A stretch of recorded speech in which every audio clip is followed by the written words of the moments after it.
ধীরে ধীরে জমতে শুরু করেছে রাজধানীর কোরবানির পশুর হাটগুলো। পর্যাপ্ত পশু সরবরাহ রয়েছে, বেচা বিক্রি কম হলেও আছে দর্শনার্থীদের ভিড়। বেশিরভাগই এসেছেন বাজার যাচাই করতে। জাল টাকা লেনদেন রোধ সহ সার্বিক নিরাপত্তা নিশ্চিতে কর্তৃপক্ষ হাটগুলোতে নিয়েছে বিশেষ ব্যবস্থা।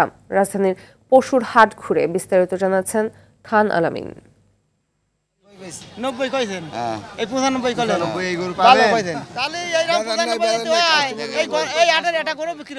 ওয়ালটন ফ্রিজ কিনে অনেকের মতো আপনিও হয়ে যেতে পারেন মিলেনিয়াল।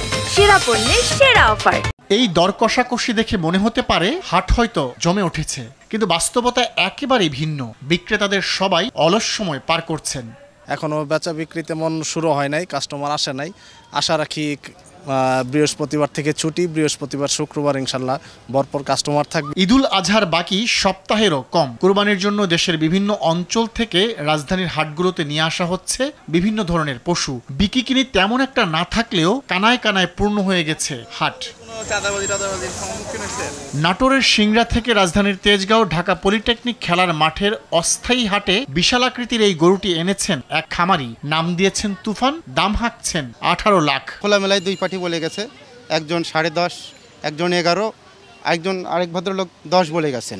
বাঁকা চাঁদের মতো দেখতে নান্দনিক শিঙের এই পশুটির নাম গয়াল। ব্যতিক্রমী এই পশু দুটির নজর কেড়েছে সবার। গয়ালে কোনো চর্বি হয় না, চর্বির পরিমাণ খুবই কম থাকে। হ্যাঁ, এটা আপনি ওয়াইল্ড অবস্থাতে থাকে, এই জন্য এটার মাংসের স্বাদটা অনেক ভালো হয়। বিক্রেতারা বলছেন বেশিরভাগ ক্রেতাই এসেছেন দরদাম করতে ও হাট দেখতে।